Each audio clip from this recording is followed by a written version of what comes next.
My father's name flashes on my phone screen for the 5th time.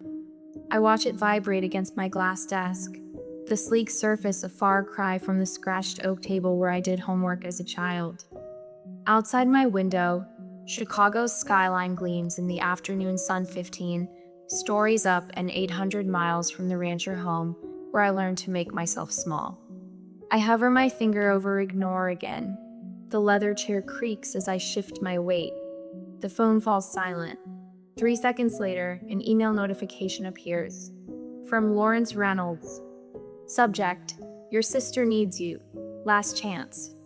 My stomach tightens as I open it, the words blurring together except for the final line. Chloe's wedding is the most important event of her life. Be there or forget about any future support. A voicemail notification pops up next. I press play and set it on speaker. Madeline, it's your father. His voice fills my apartment, commanding as ever. I don't know what game you're playing, but this has gone on long enough. Your sister's wedding is in 2 weeks, and the festivities start this weekend. If you can't put aside whatever grievance you have for Chloe's special time, then you can forget about any future support from this family. Your mother is beside herself with worry. Call me back immediately. A bitter laugh escapes my throat. I cross to the closet and pull out a framed diploma hidden behind winter coats. The gold embossing catches the light.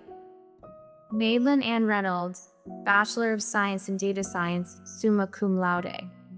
3 years collecting dust instead of hanging on my wall because old habits die hard.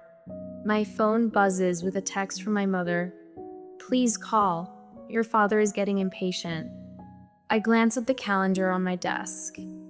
Chloe's 2-week wedding extravaganza is highlighted in angry red 14 days of ceremonies, parties, and photo shoots for the golden child's perfect day. I tap open my banking app. $138,947.32 in savings. More than enough to never need their support again. They just don't know it yet. A memory surfaces 3rd grade, clutching my report card with 5 perfect as. Mom at the kitchen table, nodding without looking up from her magazine. That's nice, honey. That same night, the living room erupting in cheers for Chloe's participation ribbon from the school play. Did you see how she projected her voice? She was the best one up there. Dad's face glowing with pride while I sat invisible on the stairs. The science fair my sophomore year. The blue ribbon I won for analyzing local water quality. The empty chairs where my parents should have been, they'd gone to Chloe's soccer game instead. She'd scored 1 goal and they talked about it for weeks. Principal Williams handed me my award. Your parents must be so proud.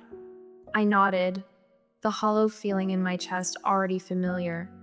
Then senior year, the thick acceptance package from the University of Chicago. My hands trembling as I read the scholarship offer. Chicago? Mom's forehead creased with concern. That's so far away. Chloe might feel inferior if you go there when she's just attending community college. Dad didn't even look up from his newspaper. We've discussed this. You're staying local. End of story. The quiet negotiation that followed.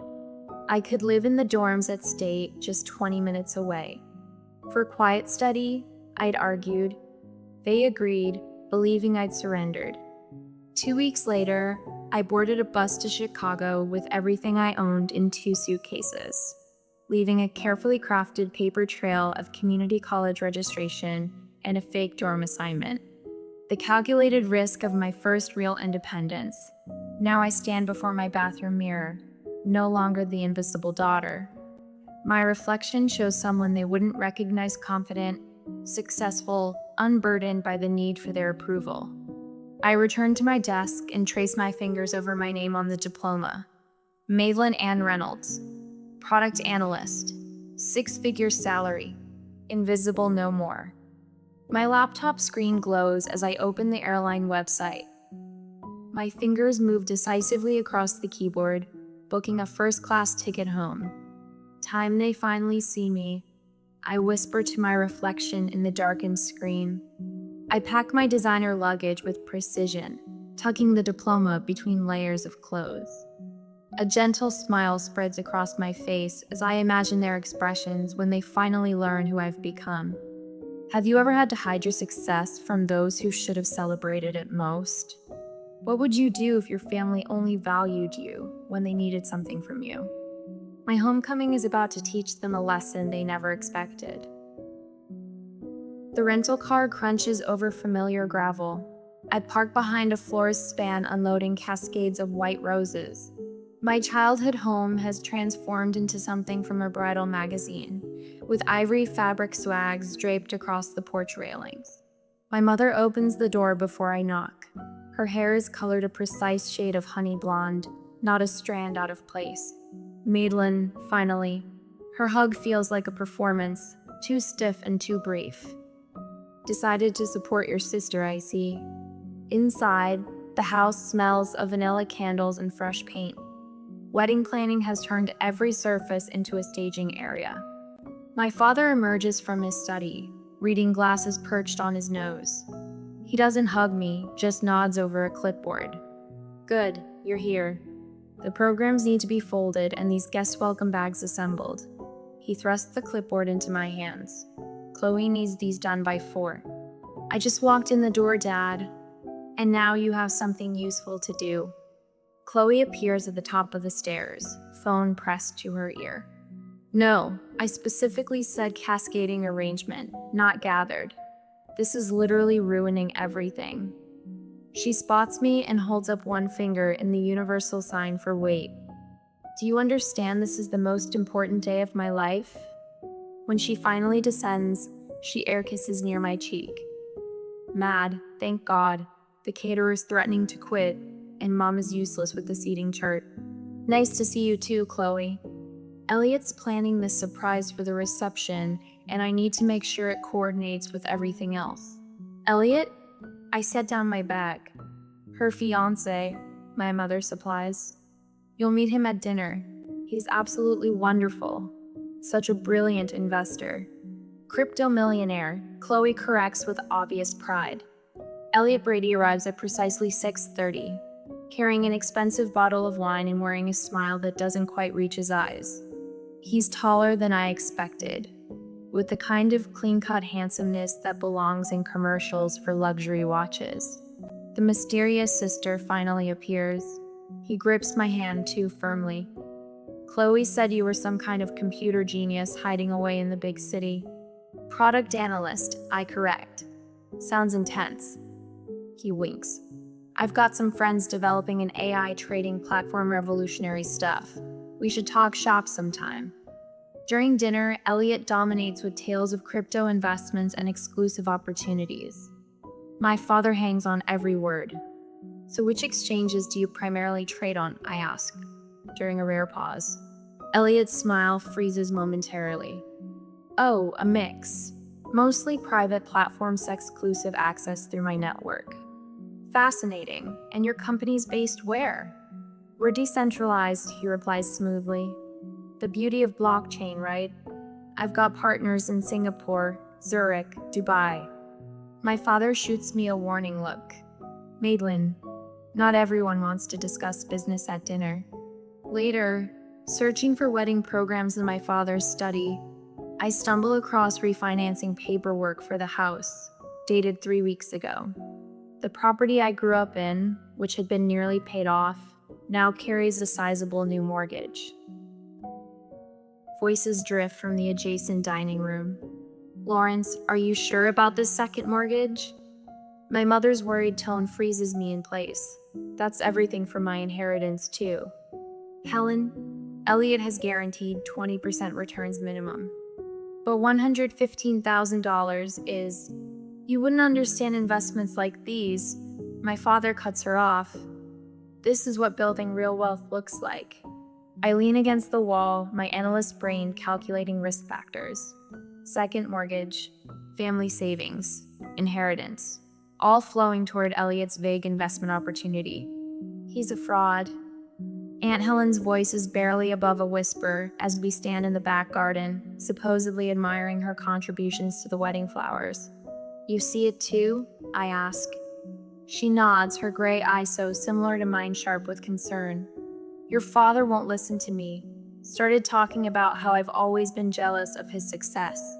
Mr. Wilson down the street lost $50,000 in an exclusive investment opportunity last year, she continues.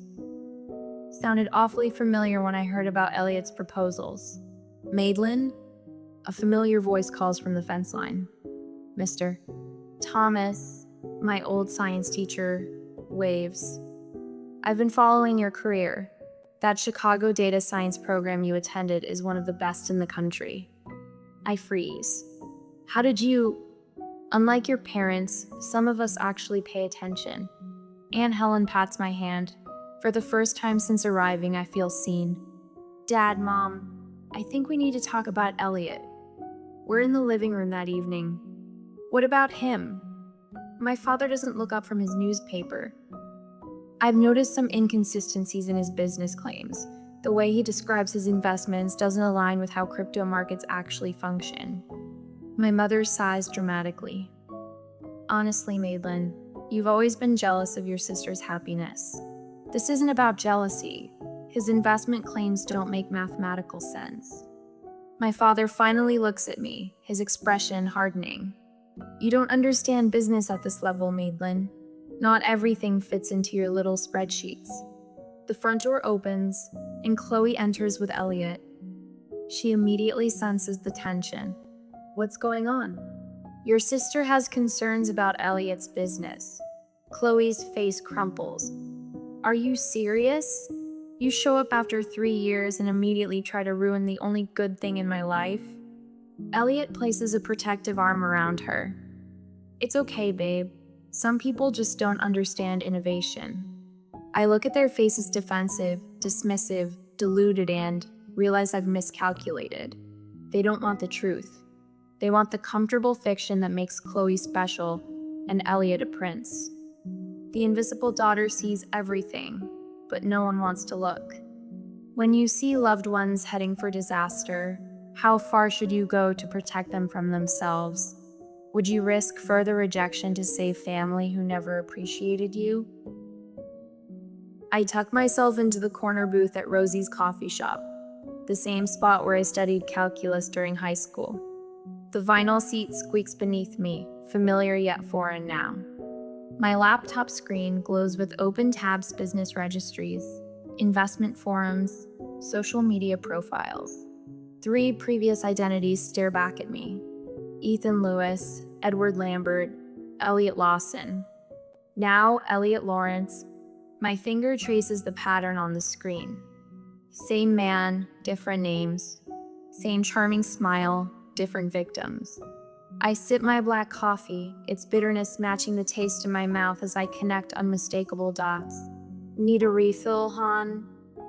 Margie, the same waitress from my teenage years, appears at my elbow. Her eyes widen as she studies my screen.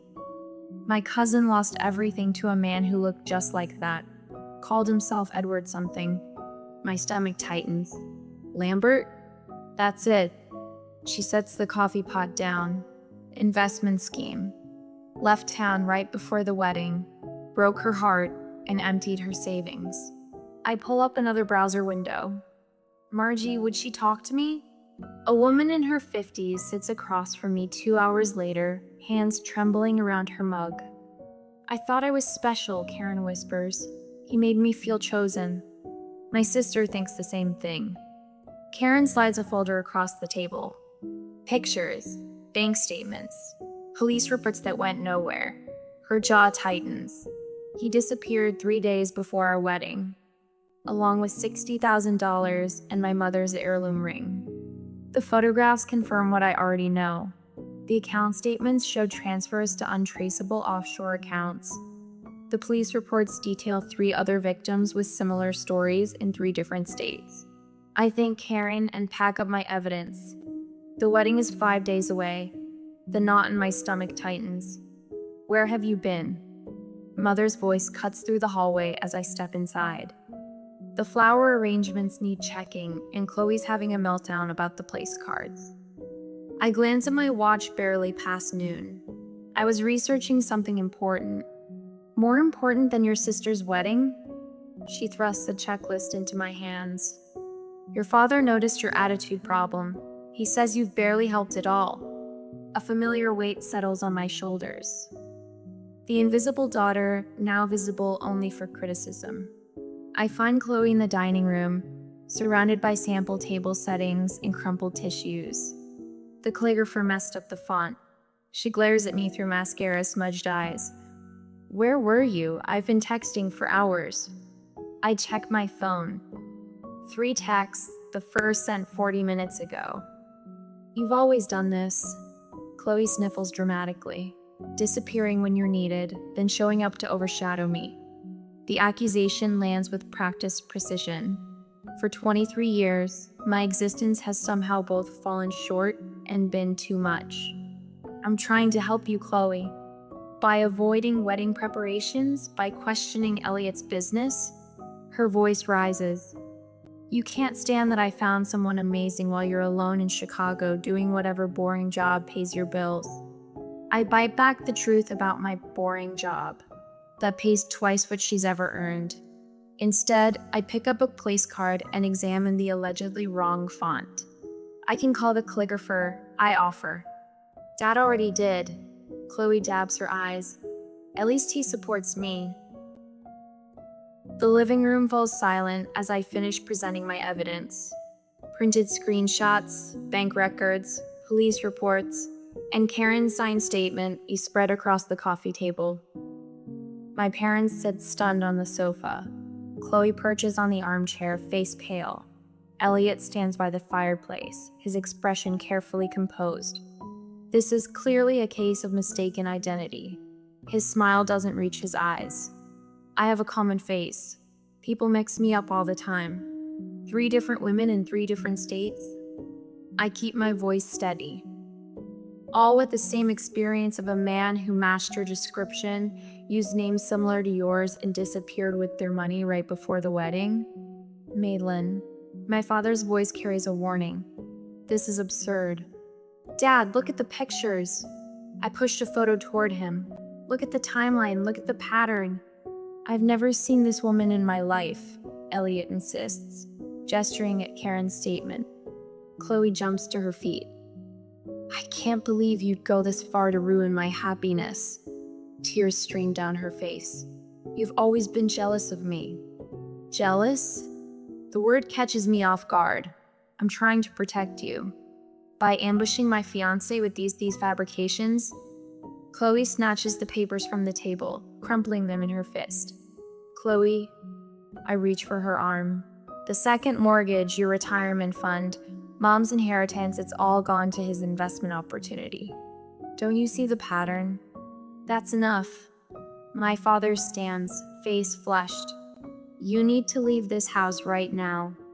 Elliot places a comforting hand on my father's shoulder. Lawrence, it's all right. She's just concerned for her sister, misguided but coming from a good place. His practiced sympathy makes my skin crawl. I'm not leaving. I stand my ground, straightening to my full height. And I'm not the same invisible daughter anymore. Silence falls across the room. What are you talking about? My mother asks. I didn't go to community college. The truth rushes out after years of containment. I graduated top of my class from the University of Chicago 3 years ago. I'm a product analyst at Tech Fusion. I make 6 figures. I've been supporting myself entirely since I was 18. Their stunned faces would be satisfying under different circumstances. That is impossible. My father stammers. Is it? I pull out my company ID badge. Check my LinkedIn profile. Call my office. I've been someone else entirely while you were too busy with your golden child to notice. Chloe sinks back into her chair, her expression flickering between shock and disbelief. And now I'm giving you one chance, your last chance at to see the truth before it's too late. I gather the scattered evidence, carefully reassembling the case. This man is not who he claims to be. The wedding is in 5 days. His pattern is to disappear 3 days before the ceremony, once he has access to all the funds. Elliot's mask slips for just a second. A flash of calculation crosses his face before the charming smile returns. I think we've all heard enough fantasy for one day. My father's voice has regained its authority. Madeline, I won't ask again. Leave now. I look at each of them, my father's rigid certainty, my mother's conflicted loyalty, Chloe's defensive anger, Elliot's practiced concern. When he disappears with everything you have, I say quietly, gathering my belongings, remember that someone tried to warn you. The front door feels heavier than it did when I was 17, sneaking out to study at the library.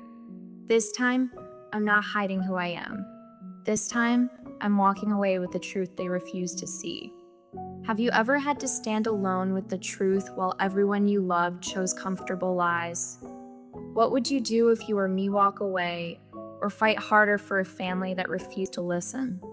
My next decision will change everything. My phone won't stop buzzing. I set it face down on my kitchen counter and pour another cup of coffee, watching the steam rise in the morning light of my Chicago apartment. 2 days before Chloe's wedding, and the notifications have evolved from demanding to desperate. I flip the phone over, 17 missed calls, 23 text messages, 5 voicemails. The first voicemail plays on speaker. Madeline, he's gone. My father's voice cracks a sound I've never heard before. Elliot disappeared last night. Call us back. The second, the accounts are empty. Everything. Even your mother's retirement fund. His commanding tone has vanished, replaced by something hollow. The third catches me off guard. The police said without a written contract, there's little they can do. My mother's voice trembles. They called it a civil matter. Please, Maddie, we need you to come home. She hasn't called me Maddie since I was 10. Chloe's text glows on the screen. You were right. I didn't listen. Please help us. I trace my finger around the rim of my coffee mug. From my 15th floor window, Lake Michigan stretches blue and boundless. 15 stories up and a lifetime away from the family that only sees me when disaster strikes. My mentor Vivian answers on the second ring. You sound troubled, she says instead of hello. They finally believe me about Elliot, I tell her, now that he's gone with their money. And they want your help. Yes. Vivian's silence holds years of wisdom. She helped me build my career when my own parents couldn't be bothered to attend my graduation. What are you considering? She finally asks. I press my forehead against the cool glass of my window. I haven't decided yet. Boundaries aren't walls, Madeline. They're doors you control. After we hang up, I book a flight home for the second time this month. The difference. This time, I pack only enough clothes for 3 days. The wedding tent stands half dismantled in the backyard when my cab pulls up. White chairs stacked against the fence. The elaborate flower arrangements now wilting still adorn the porch rails. My mother opens the door before I knock. Her makeup-free face aged 5 years in 2 days. You came. Her arms hover for a hug I don't step into. My father paces the living room, phone pressed to his ear. He hangs up when he sees me. His eyes flick to my designer handbag, the watch on my wrist. We thought perhaps you might be able to help with. He clears his throat. Financial assistance. Until we sort this out. What will the Hendersons think? My mother wrings her hands. And the country club board. Your father is treasurer. Chloe sits curled on the couch, wearing sweatpants and one of my old high school t-shirts she must have found in my former bedroom. Her eyes are swollen. If you had been more supportive from the beginning, I might have listened. Her voice lacks its usual edge, but the blame lands familiar nonetheless. You were always so negative about him. I set my handbag on the coffee table and unbutton my coat. The living room feels smaller than I remember. The walls still display Chloe's dance trophies and not a single one of my academic achievements. I can help with some things, I say, my voice steady. Not all. My father straightens. Now, Madeline, as your father, I can help you file police reports properly. I can contact my colleague who specializes in financial fraud recovery. I can connect you with a lawyer who handles cases like this. I take the points off on my fingers. I cannot replace the money you lost. The silence stretches taut between us. But my mother starts. I earn 6 figures. I have substantial savings, and I will not sacrifice my financial security to rescue you from a situation I explicitly warned you about. My father's face reddens. This family has supported you your entire life. A laugh escapes me short, unexpected. Did you? When? We put a roof over your head, food on the table. That's the legal minimum, Dad. Chloe uncurls from the couch. So you're just going to abandon us? After being right? Is that what matters to you, being right? I meet her gaze steadily. What matters to me is being respected, being heard. I exhale slowly. You need me now, but you've never wanted me. There's a difference. My mother collapses into a chair. How can you be so cold? I learned from experts. The words slip out before I can catch them. For the first time, they all truly look at Mena through me or past me. They see the woman who built herself without their notice, who succeeded without their approval. These are my boundaries, I say quietly. I will help you navigate this legally. I will stay 3 days. I will not empty my savings account or co-sign loans. Those are my terms. My father starts to speak, stops, then tries again. When did you become this person? When you weren't looking. Is it our obligation to help family when they've treated us poorly? Or is setting boundaries an act of self-respect? What conditions would you set before helping those who only turn to you in crisis? Father paces the living room, each heavy footfall drumming his authority into the floorboards I once tiptoed across. As head of this family, I've always made decisions with everyone's best interests at heart. He stops, squares his shoulders toward me. This situation requires a united front. I sit perched on the edge of the same armchair, where I'd curl up with books as a child, trying to disappear. Not anymore. Mother wrings her hands, wedding ring clicking against her knuckles. Blood is thicker than water, Madeline. Surely you understand that now. The familiar weight of their expectations presses down. I straighten my spine. You've always thought you were better. Chloe's voice cracks. Her mascara-streaked face bears little resemblance to the beaming bride-to-be from wedding invitations still scattered across the coffee table. Perfect Madeline with her fancy job and big city life. I check my watch. They've been at this for 27 minutes.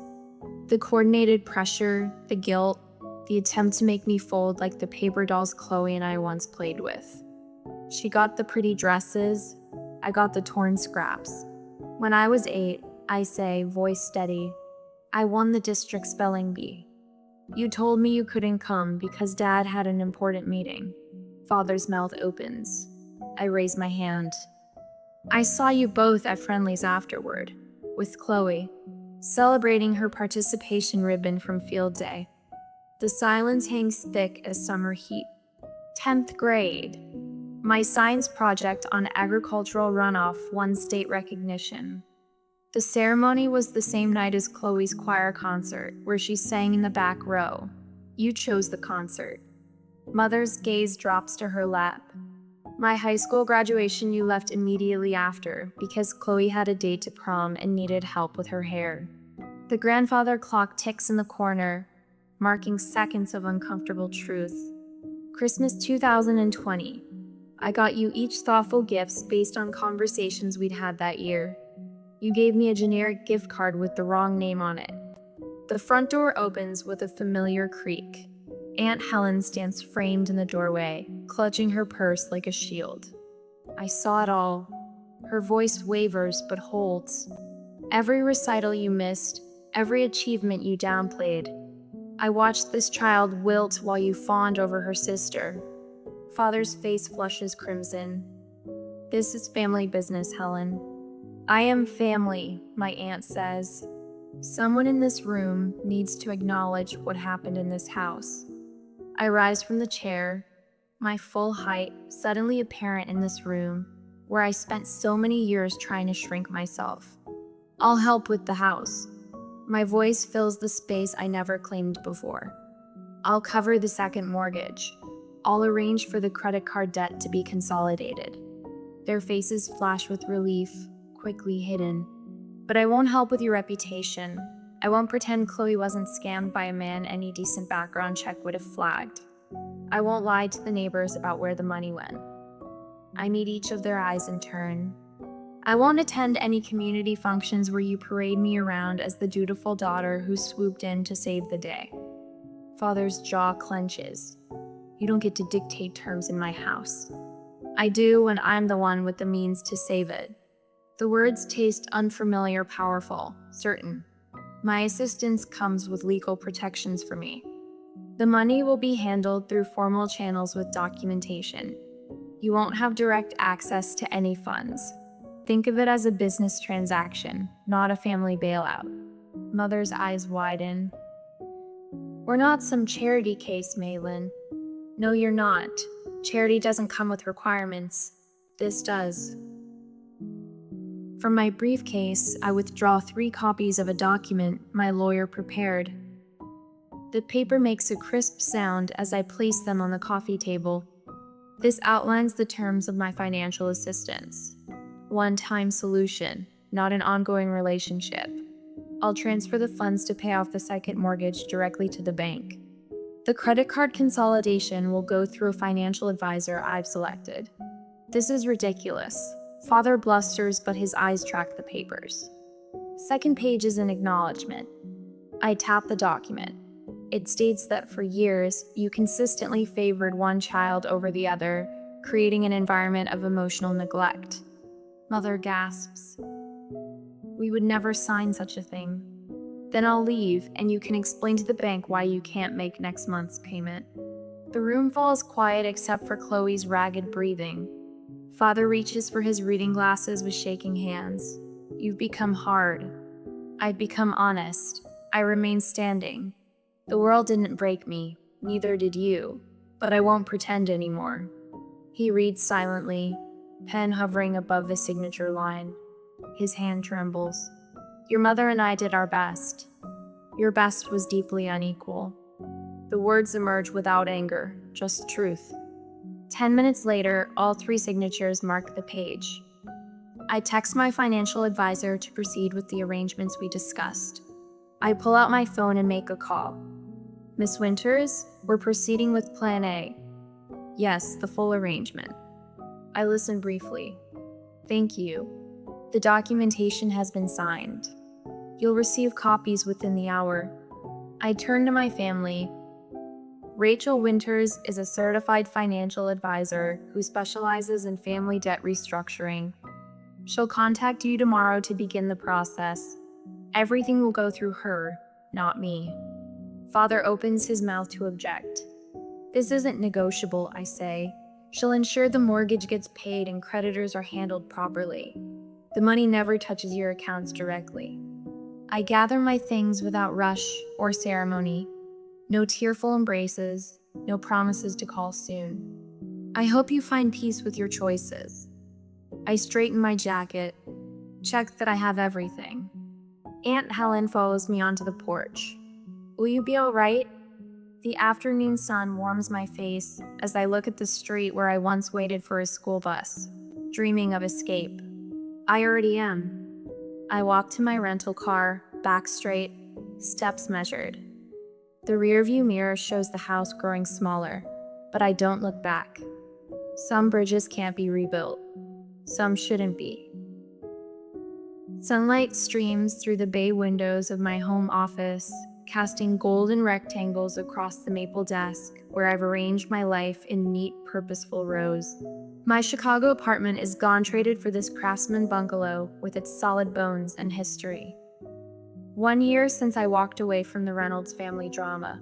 The diploma now hangs centered on the wall.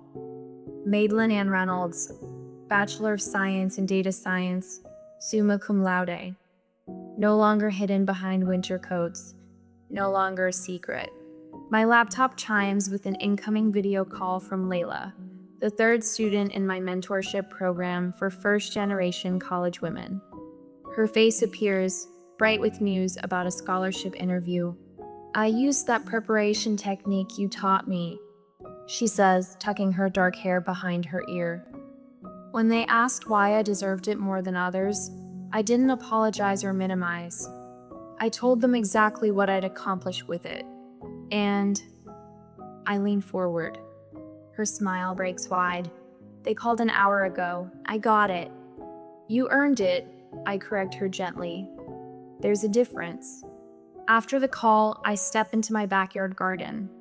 Spring has coaxed the first green shoots from soil I've amended and nurtured through seasons of patience. My fingers brush the tender leaves of tomato seedlings. These will grow strong, unlike the withered roots I left behind. The letter from my therapist, Dr. Chen, sits on the patio table. 1 year of weekly sessions documented in her precise handwriting.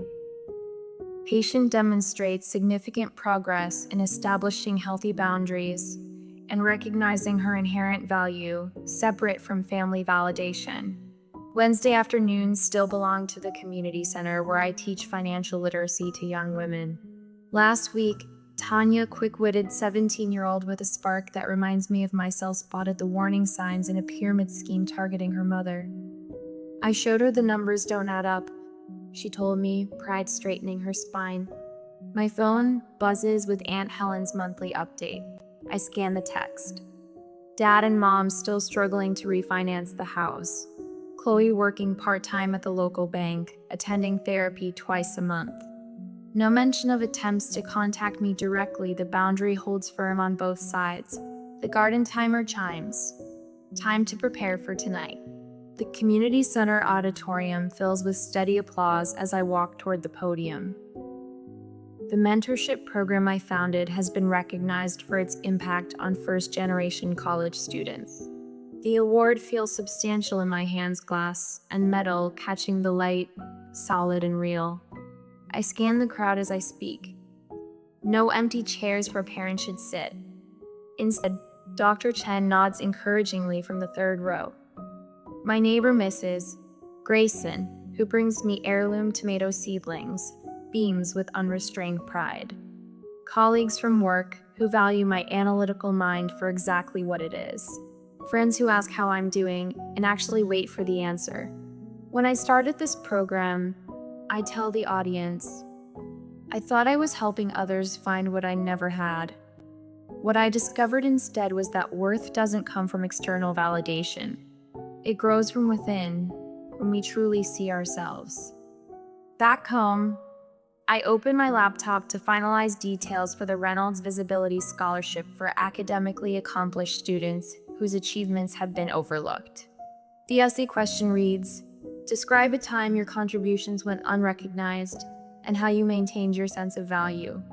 A notification pops up, a mail from Sasha, my first mentee. You saw me when no one else did. That changed everything. As twilight softens the edges of the day, I water my garden with methodical care.